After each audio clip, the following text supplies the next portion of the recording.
गाली गलौज इस बात की निशानी है कि डेस्परेशन बढ़ रहा है। लोग कहते हैं कभी भी मजबूत और अपने आप में भरोसा रखने वाला कोई यूं गालियां देकर अपनी खींच जाहिर नहीं करता। अगर ट्रंप ये करने पर उतारू हैं तो उनकी इस गाली का मतलब क्या है? आज इसी गाली को डिकोड करेंगे। वैसे बहुत सारे लोग ये अंदाजा लगा रहे हैं कि क्या एटमी विस्फोट, इसके अंदेशे बढ़ते जा रहे हैं। ये मैं क्यों कह रहा हूं आपको बताऊंगा। और उधर ईरान को लग रहा है हमने कोई प्रोवोकेशन नहीं किया, हमारी कोई गलती नहीं थी, और अगर हमारे ऊपर ये तमाम जुल्म ढाए जा रहे हैं तो गलती हमारी नहीं है, इसलिए हम लड़ेंगे, हर तरह से, हर मुमकिन तरीके से लड़ेंगे। और इसीलिए आज जब ईरान के साउथ पार्स में एक बार फिर से हमला हुआ, जो दुनिया की सबसे बड़ी प्राकृतिक गैस का खजाना जिस जगह को माना जाता है, तो अब यह भी समझा जा रहा है कि पूरी दुनिया के लिए अलार्मिंग है, खासतौर से जहां चूल्हे इस गैस की वजह से जल रहे हैं, उन तमाम जगहों के लिए बड़ा खतरनाक घटनाक्रम है, क्योंकि इसके बाद अब कतर पर हमले होने की संभावनाएं बढ़ गई हैं। मैं ये क्यों कह रहा हूं, आइए आपको बताता हूं। जरा देखिए खबर। ईरान के मिलिट्री ठिकाने पर हमला, ईरान के मिलिट्री ठिकाने पर हमला। यूएस सेंट्रल कमांड ने वीडियो जारी करके इस हमले के बारे में बताया। यूएस सेंट्रल कमांड ने यह वीडियो जारी किया है जहां वो दिखा रहा है कि यह एक मिलिट्री इंस्टॉलेशन था जिसको सेंट्रल कमांड ने हमला करके ध्वस्त किया। अगली खबर देखिए, ईरान के विदेश मंत्री अराक्ची का ट्वीट। उन्होंने क्या कहा है? यूनाइटेड स्टेट्स और इजराइल की MIT विश्वविद्यालय पर बमबारी, हमारा जवाब उनके होश उड़ा देगा। विद्यालयों, विश्वविद्यालयों को, नागरिक ठिकानों को निशाना बनाया जा रहा है। ईरान लगातार ये बात बता रहा है। कुछ एक बार दुनिया ने खुद अपनी आंखों से ये देखा है, और इस बार जब ये हुआ है तो अराक्ची ने कहा है कि इसका तगड़ा जवाब मिलेगा। अब्बास अराक्ची ने जो कहा है वो इस समय इस तहरीर की सूरत में आपके सामने है। उन्होंने कहा है कि हम इसका कड़ा जवाब देंगे, और ये ऐसा जवाब होगा जो होश फाख्ता करने वाला होगा। इधर देखिए दूसरी तरफ क्या चल रहा है। दक्षिण इजराइल में ईरान के हमलों से कोहराम। दक्षिण इजराइल में ईरान के हमलों से कोहराम। इजराइल के इंडस्ट्रियल इलाके में मिसाइल हमला। इजराइल के 15 ठिकानों पर भयंकर एयर स्ट्राइक। नेओत इंडस्ट्रियल साइट में विस्फोट से हड़कंप। ये एक औद्योगिक जगह है जहां पर कई इंडस्ट्रियल साइट्स हैं, और धमाकों में कई वेयर हाउस तबाह हो गए हैं। यहां पर देखिए जरा ये कितना बड़ा हमला है। ये साउथ इजराइल है जहां पर ईरान ने ये भयानक हमला बोला है। ये एक इंडस्ट्रियल हब है जहां पर यह हमला बोला गया। यहां की आवाजों को सुनिए, तस्वीरों को देखिए, महसूस कीजिए इस जगह को। आगे खबरों पर ले चलता हूं फिर आप।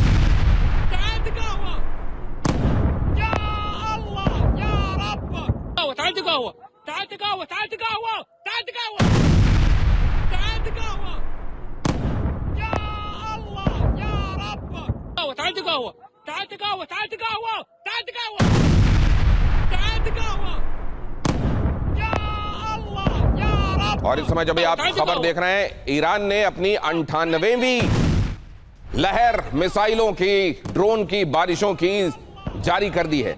ये 98th वेव है, और अब 2 वेव्स और इस वेव की संख्या पहुंच जाने वाली है 100। तो आप देखिए ईरान, जिसको ये समझा जा रहा था कि ये कितने दिनों तक इसके हौसले और इसके हथियार टिक पाएंगे, ईरान ने 98वीं वेव जारी करके इस अंदेशे का जवाब दिया है।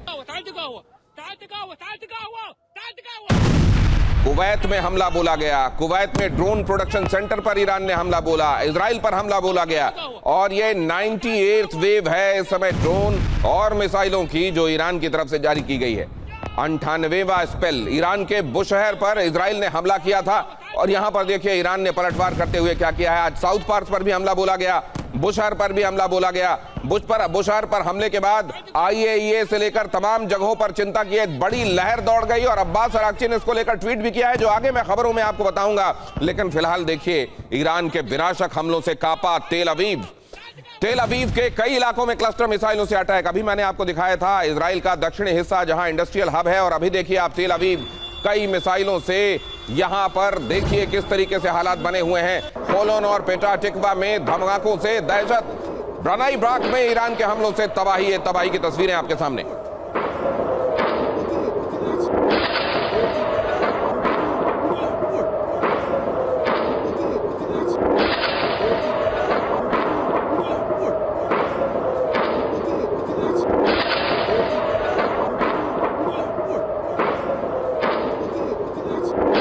और अब अगली खबर, लेबनान में जंग की सबसे विध्वंसक तस्वीर जो सामने आई है वो मैं आपके समक्ष रख रहा हूं। इजराइल ने लेबनान का पूरा गांव उड़ाया। इजराइल ने गांव छोड़ने की चेतावनी भी दी थी। यहां इस गांव को इवैक्यूएट कर दिया जाए, इजराइल ने बहुत पहले कह दिया था। अब इस पूरे गांव को लगभग तहस नहस कर दिया गया है इजराइल की तरफ से।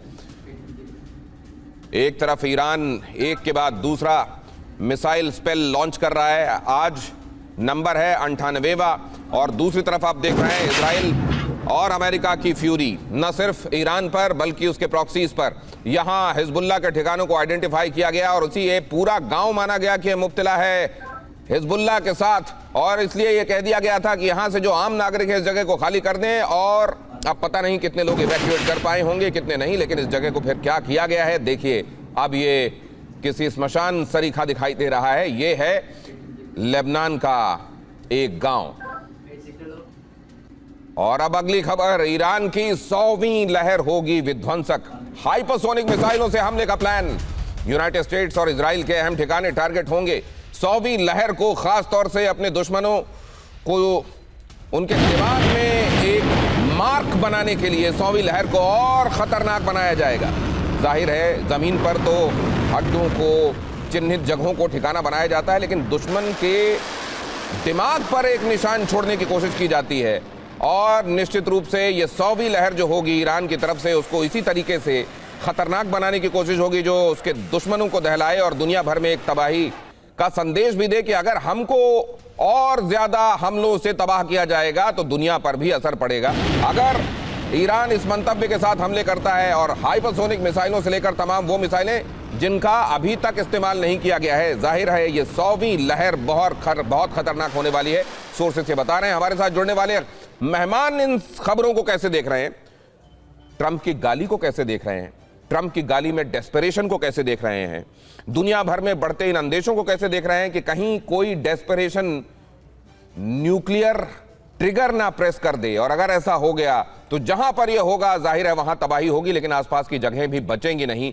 क्या वर्ल्ड वॉर 2 के बाद एक बार फिर से ऐसी नौबत आने वाली है? दीपक वोरा, पूर्व राजदूत, हमारे साथ आज इस चर्चा का हिस्सा। पूर्णिमा नाथ अमेरिका से हमारे साथ जुड़ रही हैं, राजनीतिक विश्लेषक हैं।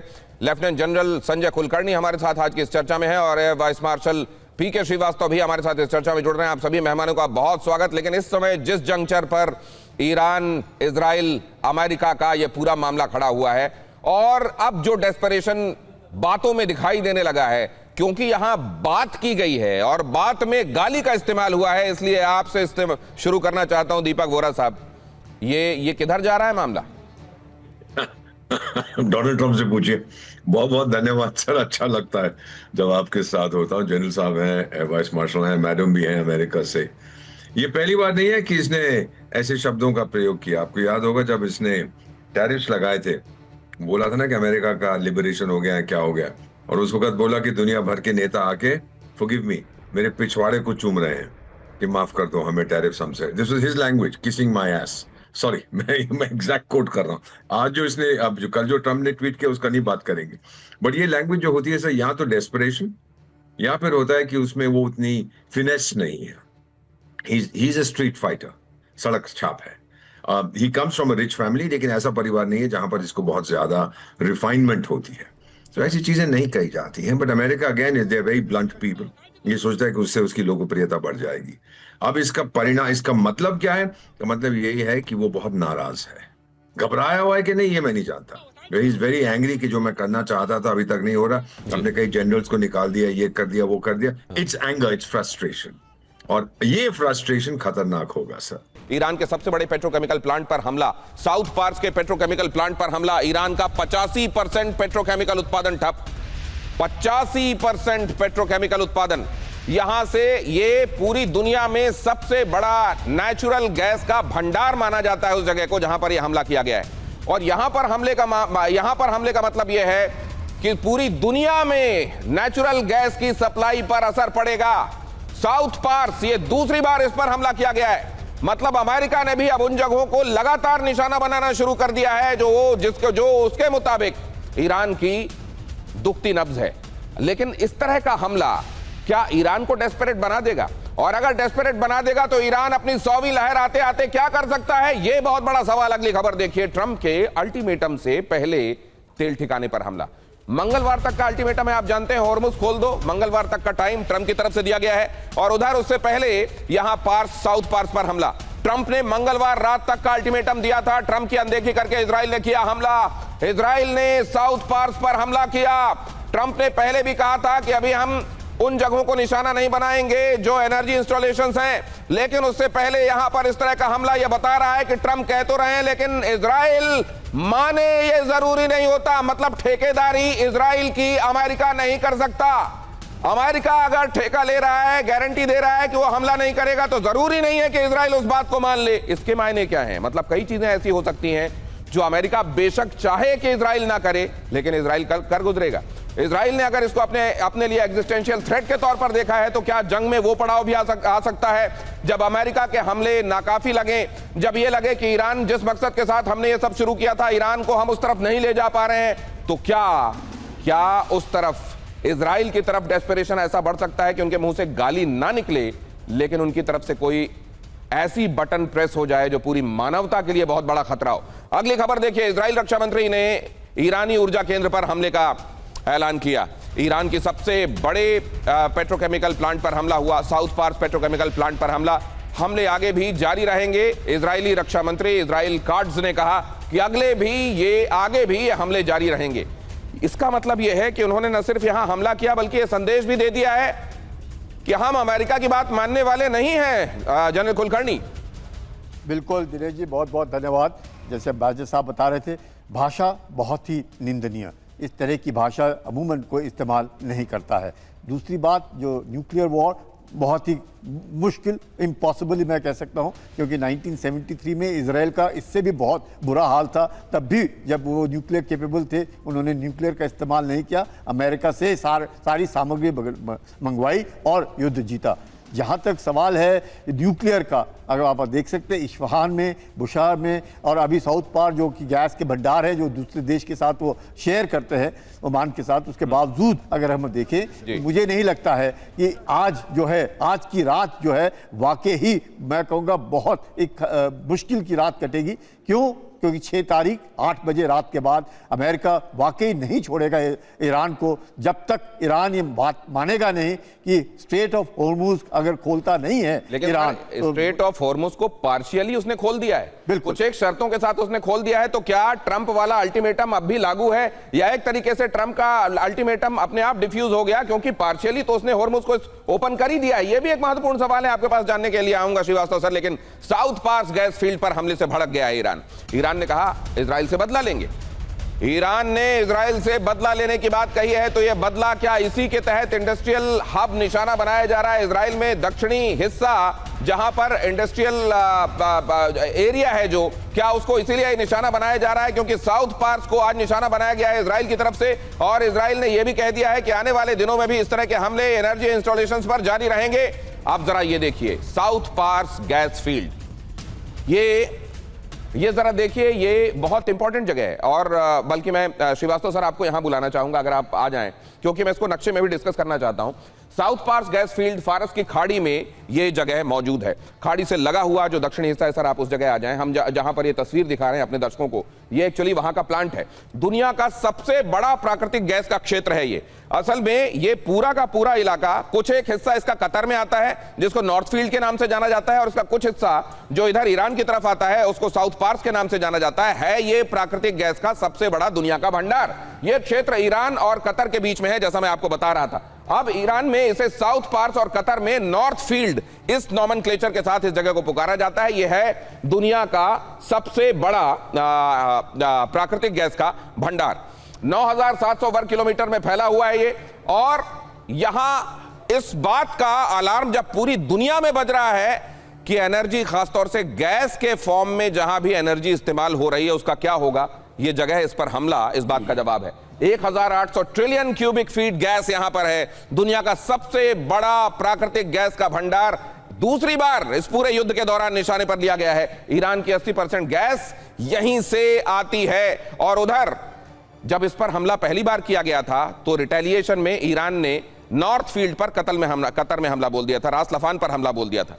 इसका मतलब ये क्या वल्नरेबिलिटी उस जगह की एक बार फिर से बढ़ गई है? क्या ये आगे भी होने वाला है? सर क्या ये आपको भी अंदेशे? मैं चाहूंगा कि जरा मैप में भी वो जगह दिखाइएगा जहां पर हम ये दिखा सकते हैं कि नॉर्थ फील्ड कहां है, साउथ पार्स कहां है। तब तक सर क्या दिनेश, कतर पर हमला होगा। ये आपको पता होगा कि जब पहली बार हमला हुआ था साउथ पास पे, तो बहुत कड़े शब्दों में प्रेसिडेंट ट्रंप ने नेतन्याहू को बोला था ये नहीं होना चाहिए, और उसके बाद हमले रुक गए थे। क्योंकि थोड़ा साउथ अंदर पास आइए। में हाँ, साउथ पास में जो हमला होता है, अब ये देखिए सर, ये जो हम दिखा रहे हैं ये साउथ पार्स है, और यहां पर अगर कर दें इस तरीके की एक लाइन खींच दें तो ये कतर के नॉर्थ की तरफ जाता है, जिसे नॉर्थ फील्ड ये कह रहे हैं। दोनों के बीच में डिवाइडेड है। इनके बीच में कतर में इसके दो मतलब हैं। पहला मतलब ईरान के लिए, ईरान में जो भी इलेक्ट्रिसिटी आती है वो गैस टू इलेक्ट्रिसिटी का लिंकेज है। अगर गैस नहीं है तो इलेक्ट्रिसिटी उनके पास नहीं है, इसलिए ये बहुत घातक है उनके इलेक्ट्रिकल इंस्टॉलेशंस के लिए, इंफ्रास्ट्रक्चर के लिए। तो इसका जवाब तो देना ही पड़ेगा। और जो पुराना हमला ईरान ने किया था उसमें 17% ऑलरेडी गैस की प्रोडक्शन की कमी हो चुकी है। अब एक चीज और बताते हैं आपके माध्यम से दर्शकों को, यहां से हीलियम भी जाती है, हीलियम जाती है, अनइंटेंडेड कॉन्सिक्वेंसेस जिसको हम लोग बोलते हैं, टीएसएमसी को जाती है। टीएसएमसी क्या है? Taiwan semiconductors manufacturing company. वो हीलियम जो है फैब्रिकेशन के काम में आती है, और वहां जो चिप्स बनती हैं वो 95% जो मिसाइल्स हैं, चाहे वो थाड की हैं, चाहे पैट्रियट की हैं, चाहे डेविड स्लिंग की हैं, चाहे किसी की, चाहे हमारे यहाँ हैं, वहीं से वो चिप्स आती हैं। अगर वो हीलियम वहां नहीं पहुंचेगी, 99% टीएसएमसी डिपेंडेंट है कतर से जो गैस जाती है, वो रास्ता बंद हो चुका है। चिप की क्राइसिस ऑलरेडी शुरू हो गई है। मतलब प्राकृतिक गैस की जब हम बात कर रहे हैं तो केवल खाना बनाने वाली गैस, केवल वाहन में डाले जाने वाली गैस, वही केवल नहीं है। इंडस्ट्रीज में इस्तेमाल होने वाली गैस, केवल वो नहीं है, इसमें हीलियम भी है जो चिप बनाने के काम में आती है। और भी है, हाँ। इसके अंदर सल्फर, नाइट्रोजन का भी अंश है। सल्फर आती है ईवी बैटरीज के लिए, जो कॉपर साहब बनाते हैं, सिल्वर बनाते हैं, उसके काम में आती है, उसके प्रोसेसिंग में। आजकल ईवी बैटरीज का चलन चला हुआ है, तो उसमें भी डेंट पड़ेगा। इसका मतलब जो ईवी इलेक्ट्रिकल व्हीकल्स का मार्केट है उसके ऊपर बहुत बड़ा डेंट पड़ेगा। और नाइट्रोजन से आप जानते हैं फर्टिलाइजर्स के इम्पैक्ट पड़ेगा। मुझे ये लग रहा है सर, ये चौतरफा प्रभाव है। ये पूरा मामला वैश्विक बनाने की तैयारी की जा रही है, और इसी को वर्ल्ड वॉर कहा जाता है। इसकी शुरुआत इजराइल कर रहा है। हाँ। ये अपने आप में बहुत ही एक तरीके से निंदनीय है और विश्व के लिए बहुत खतरनाक। नहीं, लेकिन अगर ईरान को देखें आप, ईरान ने भी मिडिल ईस्ट में चीजों को व्यापकता दे दी है। उधर इजराइल भी इस तरीके के हमलों के बाद ये एक तरीके से इंश्योर कर रहा है कि पूरे विश्व पर इसका प्रभाव पड़े। अगर ऐसा है तो मामला चाहे अनचाहे, क्या ये व्यापक होता चला जाएगा, क्या ये वैश्विक होता चला जाएगा, या ये हो चुका है? अब इसको व्यापक और वैश्विक कहने में और किस तरीके की और कंडीशन चाहिए? ये जाहिर है अगर ऐसा हो गया है तो किसी और कंडीशन की आवश्यकता नहीं है। साउथ पार्स के मामले में, नॉर्थ फील्ड के मामले में, रास लफान के मामले में साउथ पार्स पर हमला भारी पड़ेगा, ईरान ने कह दिया है। 18 मार्च को जब हमला हुआ था, यही हम जिक्र कर रहे थे कि तब रिटेलिएट किया था ईरान ने। गैस उत्पादन प्रभावित होने से ईरान आग बबूला हो गया था, और ईरान ने तत्काल जवाबी हमले में कतर के रास लफान को टारगेट किया था। रास लफान पर इतनी बमबारी की थी कि उसकी मरम्मत करने में अब 5 साल लगेंगे। इसीलिए अभी श्रीवास्तव सर बता रहे थे कि 17% ऑफ द एक्सपोर्ट प्रोडक्टिविटी उनकी पहले ही हैम्पर हो चुकी है। 17% गैस पहले ही नहीं बना पा रहा है कतर। अब देखिए, हमले वाले दिन ही क्रूड ऑयल 10% से ज्यादा महंगा हो गया था। यूरोप में गैस की कीमत 30% से ज्यादा बढ़ गई थी, और अब इस बार जब हमला हुआ है तो जाहिर है अब आने वाले समय में आपको पता चलेगा कि नुकसान दोनों ही तरफ, क्योंकि अभी तक ईरान की तरफ से रास लफान को या नॉर्थ फील्ड को टारगेट करने की कोई खबर नहीं आई है। लेकिन यह वक्त की बात है, क्योंकि जो इसमें पैटर्न दिखाई दे रहा है कि अगर साउथ पार्स को छेड़ा गया है तो कतर में जो गैस की वाली जगह है, नॉर्थ फील्ड कह लीजिए, रास लफान कह लीजिए, उसको छोड़ने वाला नहीं है ईरान। अब जरा देखिए ईरान को ट्रंप का अल्टीमेटम, नेक्स्ट न्यूज की तरफ आपको ले जाता हूं। मंगलवार तक होर्मुज खोलने का अल्टीमेटम दिया गया है। होर्मुज नहीं खोला तो बहुत बड़ा हमला होगा, कहा गया है। प्लांट और ब्रिज पर हमला होगा। उन्होंने कह दिया this is going to be a plant day, this going to be a bridge day. Means उस दिन ये जो सिविलियन फैसिलिटीज हैं उन सबको निशाना बनाएंगे, ऐसा पहले ही कह दिया गया है। जनरल कुलकर्णी, उधर तो होर्मुज से थोड़ी बहुत आवाजाही शुरू हो गई। ईरान कहेगा मैंने तो जाने दिया, मैंने तो पूरी तरह ब्लॉक किया नहीं, आंशिक रूप से खुला हुआ है, आपने कैसे हमला कर दिया? देखिएगा, ईरान ने पहले भी थोड़ी आंशिक रूप में स्टेट ऑफ होर्मुज को खुला रखा था, और जो भी देश ईरान के साथ हैं वो उनके लिए तो वो उनका गैस शिपमेंट्स जा ही रहा था। लेकिन जो आप गैस की बात कर रहे हैं, यही कारण है कि एटम फॉर पीस 1953 में जो शुरुआत की थी आइजनहावर के वक्त ईरान में, इसी के लिए था कि ये जो गैस का भंडार है इससे बिजली ना पैदा की जाए, और जबकि जो रेडिएशन है उसको और कंप्लीट उसको 3.57 के तौर पर ही रखना था और ना करना। लेकिन ईरान ने उसी वक्त, अगर आप देखें, शाह ऑफ ईरान ने भी उस वक्त कहा था 1953 में नहीं, 1974 में, कि हम एटम बम बना रहे हैं। आप समझ सकते हैं। और आज की तारीख है 2026 और उसका जो कंप्लीट हम देखते हैं 67% तक पहुंच गया है। तो ये जो और ये जो पायलट, जिसको दोनों पायलट निकाले गए, कहा जाता है कि इस्फहान में मकसद टारगेट था वो 400 किलो यूरेनियम पाने का, जहाँ पे वो इस तरह का हादसा हुआ, जिसपे क्योंकि अपने मैं कहूँगा कि जो लॉन्चर्स हैं ईरान ने जो फायर किए, इसीलिए उस इलाके में इतने सारे लॉन्चर्स फायर कर पाए और हवाई जहाज गिराए और हेलीकॉप्टर्स गिराए उन्होंने अमेरिका के, क्योंकि इस्फहान में वो कंप्लीट न्यूक्लियर प्रोडक्शन साइट और मिसाइल प्रोडक्शन साइट जो बुशार में है उसको बचाने की कोशिश कर रहा है ईरान। ये देखिए जरा कि ट्रंप के अल्टीमेटम पर ईरान ने जवाब क्या दिया है। विदेश मंत्रालय के प्रवक्ता इस्माइल बगाई का बयान क्या आया है। 48 घंटे नहीं, 48 साल से अल्टीमेटम ही देख रहे हैं हम, ईरान ने कहा है। ईरान ने कहा है हमको अल्टीमेटम देके धमकाने की कोशिश ना की जाए, हमको 48 घंटे वाली जुबान इसलिए ना बोली जाए क्योंकि हमको तो हमेशा से आपने इसी तरीके से धमका कर रखा है। 48 साल से यही झेल रहे हैं, हमको बहुत फर्क नहीं पड़ता कि आप 48 घंटे का अल्टीमेटम हमको दे रहे हैं। इस जुबान में जो समझाने की कोशिश की गई है, क्या ट्रंप वो समझेंगे? और ट्रंप जो जुबान बोल रहे हैं अमेरिका में उसको किस तरीके से देखा जा रहा है? पूर्णिमा नाथ जी के पास चलते हैं। पूर्णिमा नाथ जी। जी, thank you so much for having me. नमस्ते, जय हिंद। अनफॉर्चुनेटली इनकी जो भाषा है, इनकी जो अल्टीमेटम है, उनकी जो थ्रेटनिंग बुलिंग टैक्टिक्स है, ये लोगों को, जो अगर सेन लोग हैं उनको कोई पसंद नहीं आ रहा है। लेकिन अनफॉर्चुनेटली यहाँ पे हमारी पार्टी, आपको पता ही है पॉलिटिक्स कैसे खेला जाता है। अगर कोई बोलेंगे तो उनका पोजीशन गया। तुलसी गबार्ड चुप बैठे हुए, कुछ बोल भी नहीं रहे, उसका पोजीशन खतरे में है। वो कितने दिन ऐसे बैठे रहेंगे मुझे नहीं पता, but position is so important. You see how politics is played.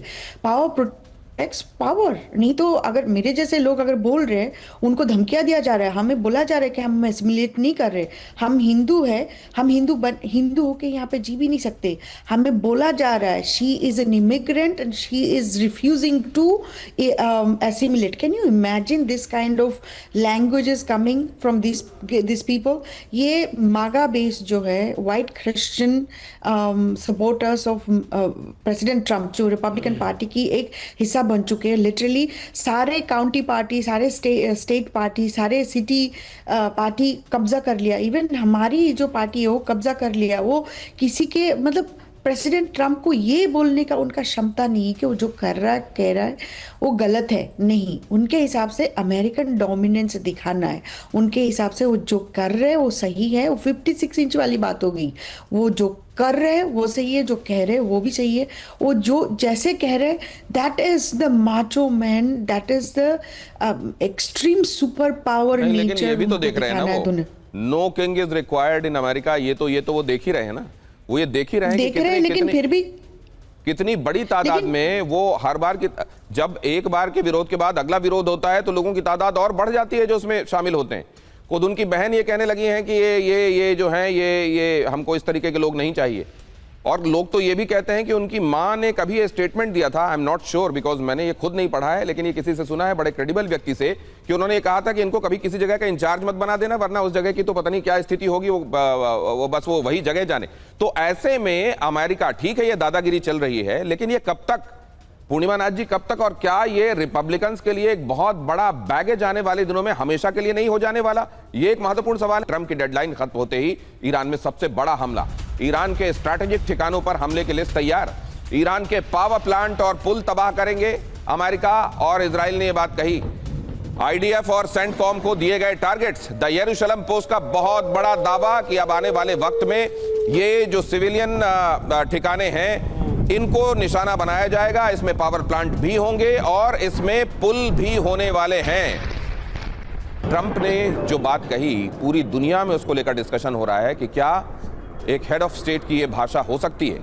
लेकिन उस गाली को बहुत सारे लोग डिकोड भी कर रहे हैं और लोग ये भी समझ रहे हैं कि क्या ये डेस्परेशन है और बढ़ता बढ़ता ये यहां तक पहुंच गया है कि गाली की शक्ल ले चुका है, तो क्या अब न्यूक्लियर ट्रिगर तक भी उंगलियां जा सकती हैं। ट्रंप ने हॉर्मुज खोलने के लिए ईरान को मंगलवार तक का अल्टीमेटम दिया, ये बात दुनिया जानती है। गाली देते हुए लिखा उन्होंने, जल्द से जल्द हॉर्मुज स्ट्रेट खोल दे ईरान। यह भी कहा कि अगर हॉर्मुज नहीं खोला तो नर्क जैसा हाल बना दूंगा। युद्ध में अब तक मात खा रहे ट्रंप पूरी तरह बौखलाए दिखाई दे रहे हैं। सवाल यही है कि क्या बौखलाहट में ट्रंप ईरान में परमाणु बम जैसी कोई हिमाकत भी कर सकते हैं? ये क्या एक वाकई दुनिया के सामने अंदेशा है या ये स्थिति नहीं आने वाली? ये केवल धमकाने के लिए किया जाएगा, लेकिन ऐसा होगा नहीं। श्रीवास्तव सर, आपको क्या दिखाई दे रहा है? नहीं, ऐसा होगा नहीं, अभी उसकी उस तक बात पहुंची नहीं है, क्योंकि ये होना अपने आप में, जो ट्रम्प चाहते हैं कि वहाँ का तेल उनके हाथ में रहे, कंट्रोल उनके हाथ में रहे। एक बार उन्होंने ये भी बोला था, स्ट्रेट ऑफ ट्रम्प है ये, इस पर हम कंट्रोल करेंगे, अयतुल्ला जो बनेंगे वो कंट्रोल करेंगे, ये भी बातें कह चुके हैं। ये अपने आप में उनके गुस्से का प्रतीक है। जब आदमी को शब्दों की मर्यादा नहीं रहती, इसका मतलब कि उसके पास इतना गुस्सा हो चुका है कि उसके दिमाग में पूरा खलाल आ गया है। लेकिन एक बात जरूर है कि ट्रम्प के सामने ऑफ रैम्प करने के लिए एग्जिट रैम्प का कोई रास्ता उनको समझ में नहीं आ रहा है, क्योंकि उनको ये था, उन्होंने उनकी कमेटी ने, उनके एडमिनिस्ट्रेशन ने उनको लिख के दिया था, we are going for incursion, और उन्होंने पढ़ा उसको एक्सकर्शन। बताइए, वो एडमिनिस्ट्रेशन जो इनको बता नहीं सका एक्सकर्शन नहीं है, इनकर्शन है। और एक्सकर्शन लगता है कि घूमने फिरने गए थे, उस घूमने फिरने में तो 40 दिन बीत गए। तो ये अब उनको समझ में आया कि ये लोग, अमेरिका रिस्ट्रेंट करता भी है। हाल जहां पर जा रहा है, ईरान की ताकत का अंदाजा शायद इस तरीके से वो रिटेलिएट करेगा, दुनिया में किसी को नहीं था। उनकी क्या इजराइल, दीपक वोरा सर, क्या ये डर ज्यादा इजराइल की तरफ से है कि इजराइल कहीं पर किसी एक जंक्चर में फैसला कर सकता है, नथिंग डूइंग, अब कन्वेंशनल कुछ नहीं करेंगे, अब कुछ एक्सट्रीम ही करते हैं? अगर ट्रम्प साहब आज थोड़ी देर में भाषण देंगे कि मैं छोड़ के जा रहा हूं, गया अमृतसर के छोले खाने आपका हॉर्मुज, क्या करेगा इजराइल सर? अकेला रहेगा। अब मैं आपको एक चीज बताता हूँ, वाइस मार्शल साहब बताएंगे सर, जो मेरे मित्र हैं कह रहे हैं पिछले 3 दिनों में इतना बड़ा एयर, जो भी आप कह रहे हैं, आए हैं एयरक्राफ्ट फ्रॉम अमेरिका की east coast accompanied by refuelling, और यूरोप के ऊपर फ्लाई कर रहे हैं, मिडिल ईस्ट को जा रहे थे, और उनके साथ एक जहाज गया है सर, ये मैडम पूर्णिमा से पूछेंगे, कंफर्म करें, उसको कहते हैं E-4B नाइट वॉच। ये एक मॉडिफाइड बोइंग है। अगर न्यूक्लियर जंग होता है, अमेरिका के राष्ट्रपति इसमें उड़ जाते हैं, इसके ऊपर कोई हमला नहीं हो सकता, इसको न्यूक्लियर उससे डरता कुछ नहीं असर पड़ता। ये क्यों गया? अगर ये गया है मिडिल ईस्ट, क्या करने वाले? मेरा मानना है sir, I hope I am wrong, प्रार्थना करता हूं मैं गलत है। अगर ट्रम्प साहब ने बोला मैं कल छोड़ के जा रहा हूं, जब 2019 में उन्हीं का ट्वीट है, पढ़िए, कि हमने बहुत बड़ी गलती कर दी उस टाइम पे मिडिल ईस्ट में जाके, वो तो गंदी जगह है, वो तो नरक है, हमको निकल जाना चाहिए, उस वक्त कहा था। अब वो चला गया। अगर इजराइल अकेला रह गया सर, उसकी सर्वाइवल की बात है सर, न्यूक्लियर ऑप्शन इस्तेमाल करेगा सर, ये मेरा मानना है। ये बहुत बड़ी बात कह रहे हैं दीपक वोरा, और वो ये कह रहे हैं कि अमेरिका हर वक्त इस समय मौका तलाश रहा है कि किस जगह से वो अपना दामन छुड़ाकर इस जंग से भागे, क्योंकि उसको लेने के देने पड़ रहे हैं। और अगर किसी वक्त उसने वाकई अपने आप को, जिसको कह रहे हैं कि ऑफ रैम्प तलाश रहे हैं, अगर उसने ऑफ रैम्प तलाशा और अपना पल्लू छुड़ाकर, अपना डुगडुगी बजाकर कि हम तो जीत गए, हमारे ऑब्जेक्टिव अचीव हो गए करके वो निकले, तो क्या इजराइल के पास सिर्फ यही चारा रह जाएगा कि वो ऐसा हथियार इस्तेमाल करे जो वंस एंड फॉर ऑल उसकी निगाह में जो समस्या है उसको सॉल्व कर दे? और अगर ऐसा होगा तो ये समस्या सॉल्व होने के बजाय कितनी विध्वंसक होगी दुनिया में कई जगहों के लिए, वो बताने की आवश्यकता नहीं। अभी एक खबर आ रही है, पहले उसकी तरफ आपको ले चलता हूं। लेबनान में इजराइल का विध्वंसक एक्शन, ये देखिए खबरें, अभी की ये खबर देखिए। दक्षिणी लेबनान में इजराइल का विध्वंसक ग्राउंड ऑपरेशन, हिजबुल्लाह के ठिकानों को मिट्टी में मिलाया, 300 से ज्यादा हिजबुल्लाह के ठिकाने तबाह, हिजबुल्लाह के बारूदी सुरंग और हथियार डिपो भी नष्ट किए। IDF की 36वीं डिवीजन गोलानी में मचा रही है तबाही, ये जगह देखिए। लेकिन सवाल ये है कि हमास में इतना लंबा गाजा में ऑपरेशन के बाद हमास के लोग क्यों बचे रहे? हिजबुल्लाह के ठिकानों को इतने दिनों से निशाना बनाने के बावजूद अभी भी इतने सारे ठिकाने वहां क्यों मौजूद हैं कि इजराइल उनको हर दिन खत्म करता हुआ दिखाई देता है? ये रक्त बीज वाली स्थिति है, या असल में देश में इतना बड़ा सपोर्ट सिस्टम है कि पूरे लेबनान में आप देखिए तो हिजबुल्लाह के लोग मिल रहे हैं? क्या ऐसा है? क्या है ये असल में वास्तविकता? जनरल कुलकर्णी को मैं वॉल की तरफ बुलाना चाहूंगा, इन तस्वीरों को डिकोड भी करेंगे और ये बात समझने की कोशिश भी करेंगे। यहां पर देखिए जरा, इन तस्वीरों को देखिए, ये इजराइल का बुशहर न्यूक प्लांट पर हमला। अब देखिए, इजराइल ने एक हमला किया साउथ पार्स पर और दूसरा हमला उसने किया है बुशहर न्यूक्लियर प्लांट पर।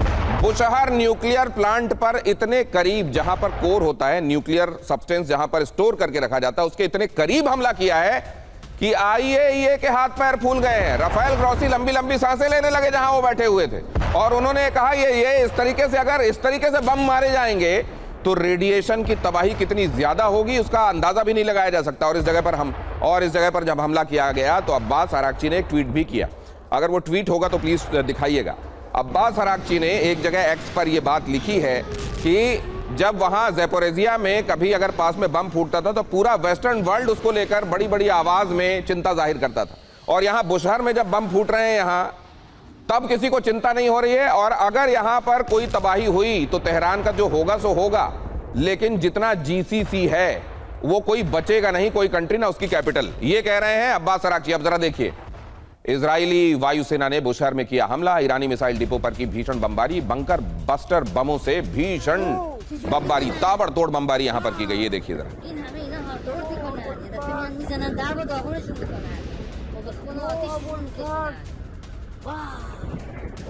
और अब देखिए जरा बुशहर पर हमले के बाद अराक्ची का ट्वीट।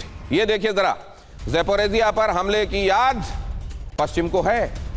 बुशहर पर 4 बार बमबारी हो गई, लेकिन इससे कोई चिंता नहीं है। बुशहर की चपेट में जीसीसी के कई देश होंगे, तेहरान का तो छोड़ दीजिए, उसकी चिंता छोड़ दीजिए, लेकिन जीसीसी कंट्रीज बचेंगे नहीं। अगली खबर देखिए, ईरान के पास संवर्धित यूरेनियम का बड़ा भंडार। ईरान के पास सैन्य इस्तेमाल के लिए पर्याप्त यूरेनियम। ईरान में यूरेनियम भंडार पर बोले IAEA चीफ, हथियार निर्माण के लिए यूरेनियम मौजूद। यूरेनियम का बड़ा भंडार इस्फहान और नतांज में है। तो एक तरफ राफेल ग्रोसी चिंता भी जाहिर कर देते हैं और दूसरी तरफ ये भी बता देते हैं कि अमुक जगह पर बहुत बड़ा भंडार रखा हुआ है जिससे वो हथियार बना सकते हैं। वो दोनों काम कर दे रहे हैं ताकि दोनों तरफ की ऑडियंस को ये बता सकें कि नहीं नहीं तुम्हारी चिंता हमको है। अब जरा आगे चलिए, क्या एटमी तबाही का सेंटर होगा बुशहर? ये लोग पूछ रहे हैं कि क्या बुशहर से ही रेडिएशन होगा? क्या वहां बम मार मार कर उस जगह पर अनजाने में रेडिएशन वाली स्थिति ही ला दी जाएगी? यहां पर कहा जा रहा है ट्रंप का मंगलवार तक का जो अल्टीमेटम है उसके बाद बुशहर पर अगर बमबारी हुई तो यह हो सकता है। ट्रंप ने कहा ईरान नहीं माना तो पावर प्लांट डे होगा। That day is going to be the power plant day, bridge day. इसका मतलब क्या है? पावर प्लांट डे से बुशहर पावर प्लांट पर हमले का संकेत दिया जा रहा है। क्या बुशहर पावर प्लांट पर यही हमला उस पूरे इलाके में रेडिएशन की वजह बनेगा? बुशहर ईरान का एकमात्र न्यूक्लियर पावर प्लांट, क्या वहां पर हमला करके यह इंश्योर किया जा रहा है कि बाकी की पूरी जगह को रेडिएशन की चपेट में ला दिया जाए? बुशहर प्लांट के पास पहले से ही 4 बार हमले हो चुके हैं और इस वजह से इसीलिए क्या कह रहे हैं अब्बास अराक्ची कि ज़ैपोरिज़िया की चिंता तो होती है यूक्रेन में, लेकिन यहां पर चिंता नहीं हो रही है, पूरा इलाका भुगतेगा। बुशहर में रिएक्टर्स हैं जिससे रेडिएशन लीक होने का खतरा है। चेरनोबिल दुनिया भूल गई है क्या बुशहर पर इस तरह के हमले आने वाले दिनों में दुनिया के एक बड़े हिस्से को तबाही के मुंह की तरफ ले जाने वाले हैं क्या? अब जरा आगे चलिए, ये खबर भी आपको दिखा देता हूं। एक तरफ ये चिंता बनी हुई है और उधर देखिए क्या होने वाला है। एटमी सर्वनाश का खतरा क्या बड़ा हो गया? 4 बार जिस जगह को, क्यों इस जगह को निशाना बनाया गया? क्या यहां पर स्टोर करके रखा गया है वो हथियार ग्रेड यूरेनियम जिसकी बात की जा रही है? यूएस इजराइल की ज्वाइंट प्रोजेक्टाइल स्ट्राइक यहां क्यों हो रही है? नतांज 5 बार हमला यहां हो चुका है। यूएस की स्ट्राइक से अंडरग्राउंड हॉल यहां का तबाह हो चुका है। फोर्दो में 1 बार हमला हुआ है और अमेरिका ने GBU-57 बंकर बस्टर बम यहां गिराया था। इस्फहान में 3 बार से ज्यादा हमला हो चुका है। यूएस इजराइल का ज्वाइंट हमला, यूरेनियम कन्वर्जन फैसिलिटी ध्वस्त। क्या यहां पर कभी भी चेरनोबिल जैसा हाल हो सकता है अगले 30 सेकंड में? Sir general Kulkarni. बिल्कुल हो सकता है, रेडिएशन का असर होगा क्योंकि बुशहर का जो प्लांट है वो पर्शियन गल्फ की तरफ है, तेहरान की तरफ नहीं है। तो जरूर इसमें कोई शक नहीं, इसलिए बार बार ईरान ये कह रहा है कि इसका असर तो सर मुझको लगता है अमेरिका और इजराइल के हाथ तो मिडिल ईस्ट के लोगों को पकड़ लेना चाहिए जाकर कि ये मत कर देना, वरना उसका तेहरान का ईरान का जो होगा हमारा क्या होगा? हमारी सोचो कम से कम, अगर रेडिएशन लीक हुआ तो क्या होगा? तेहरान, अब जरा देखिए, अगर रेडिएशन लीक हुआ तो बुशहर न्यूक्लियर पावर प्लांट, वहां से देखिए अगर रेडिएशन लीक होने पाया तो ये कौन कौन सी जगह हैं जो उसकी जद में आ जाएंगी? देख लीजिए जरा, Iran, Kuwait, Bahrain, Qatar, UAE, Saudi Arabia. 700 kilometre का ये जो दायरा आप देख रहे हैं, इसमें तमाम जगहें रेडिएशन की चपेट में आ जाएंगी। रेडिएशन सिकनेस का खतरा, कैंसर का खतरा, DNA पर असर, पीढ़ियों की पीढ़ियां भुगतेंगी। खाड़ी का पानी प्रदूषित जनरेशंस तक हो सकता है। रेडिएशन हवा के जरिए मिडिल ईस्ट में फैल जाएगा। मिट्टी खराब, कई दशकों तक इसका असर बना रहेगा। मिट्टी खराब तो फसलें खराब, जनरेशंस खराब। क्या इतनी खराबी दुनिया झेलने के लिए तैयार है? ये बहुत बड़ा सवाल है। लेकिन ये जिस तरीके की भाषा, जिस तरह की सनक दिखाई जा रही है इस पूरे मामले में, लगता है कभी भी कुछ भी हो सकता है। प्रार्थना करें आइए कि ऐसा कुछ हो नहीं। बहुत धन्यवाद करता हूं आप सभी का मेरे साथ आज की शाम इस चर्चा में जुड़ने के लिए। हमारे सभी दर्शकों का भी आभार।